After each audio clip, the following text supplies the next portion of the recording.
Donc, bonjour tout le monde. Bienvenue à cette deuxième petite capsule pour nos experts techno qui sont membres de l'escouade. Donc, vous avez vu bien, la dernière fois, on avait commencé à explorer Makey, puis on avait regardé au branchement de cette carte-là, puis comment la brancher pour être capable d'avoir plusieurs options, comme clic à droite, clic à gauche et barre d'espacement. Et on voulait maintenant faire plus que juste allumer la lumière. Donc, on se déplace à Scratch et on va faire notre enregistrement à Scratch comme tel pour voir quelle sorte de code qu'on peut utiliser.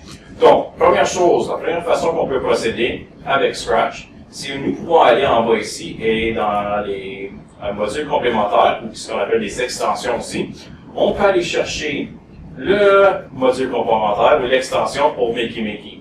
Donc, on sélectionne ça, et vous voyez que ça a ajouté une série de blocs ici pour moi. Donc, ces blocs-là sont les blocs puis quand quelque chose est baisé. Donc, ça nous donne l'option de quand que la flèche vers le haut, flèche vers le bas, ainsi de suite, ainsi que toutes les lettres, de voir qu'est-ce qu'il y a quand que n'importe quelle de ces clés-là sont pesées. On peut aussi avoir quand deux choses sont sélectionnées en même temps.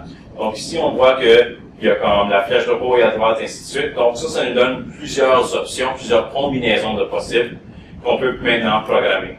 Donc, à la base, disons qu'on veut voir quand l'espace est programmé, on veut faire jouer un son. Donc, on va juste jouer un son quelconque dans notre bibliothèque. Donc, dans ce cas-ci, on va faire le chat.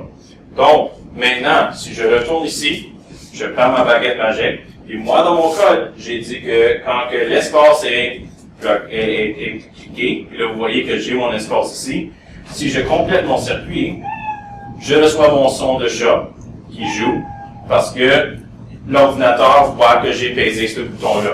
Je peux également ajouter un deuxième bloc, donc, qui dit, par exemple, quand que la flèche vers la droite est pesée, puis là, je peux encore faire un autre son quand celui-ci arrive. Donc, moi, je vais jouer le son, un autre son milieu. Et maintenant, quand je peux cliquer sur la flèche vers la droite,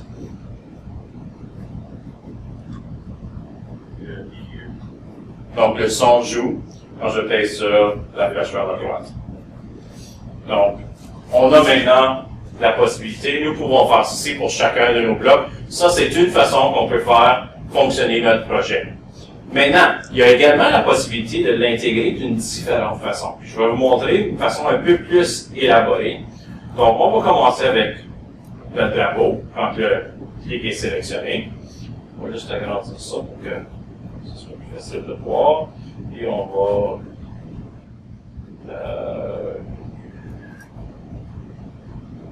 cacher ça ici. On va réduire ça ici. Voilà. Allez, donc, quand le drapeau est sélectionné, on va aller dans notre section de contrôle. Et on va répéter indéfiniment. Parce qu'on veut que l'ordinateur vérifie sans cesse pour voir si quelque chose va se produire. Mais qu'est-ce qu'on veut voir qui va se produire? Ben, d'autres, on va aller voir si. Donc, qu'est-ce qu'on veut vérifier? On veut vérifier si la touche espace a été poussée. Puis si la touche espace a été poussée, on va avoir quelque chose qui se produit. Donc, dans le cas de notre projet ici, donc ceci est un petit défi. On veut que l'élève choisisse si un son quelconque se retrouve au début, au milieu ou à la fin d'un mot. Donc, disons qu'on cherche par exemple le son manteau. Est-ce que le son haut est au milieu, au début, à la fin du mot? Mais dans ce cas-ci, on veut que l'élève choisisse à la fin du mot, puis ça va lui dire quelque chose. Donc, ça, c'est le scénario qu'on travaille avec ici. Donc, nous autres, on veut voir que si la touche, puis on peut choisir quelle touche. Donc, si elle touche le début du mot, donc ça, c'est notre flèche vers la gauche. Donc, lorsque la flèche vers la gauche est poussée, nous voulons faire jouer un son. Donc, nous voulons jouer le son. Puis, dans ce cas-ci, ça serait le son début. On l'a déjà enregistré, donc on peut l'utiliser. On va aller chercher un autre contrôle. On va aller voir si, encore là, on va aller chercher la touche. Donc, on vérifie quelle touche a été pesée. Donc, on va aller vérifier si c'est la flèche de la barre d'espace qui est sélectionnée.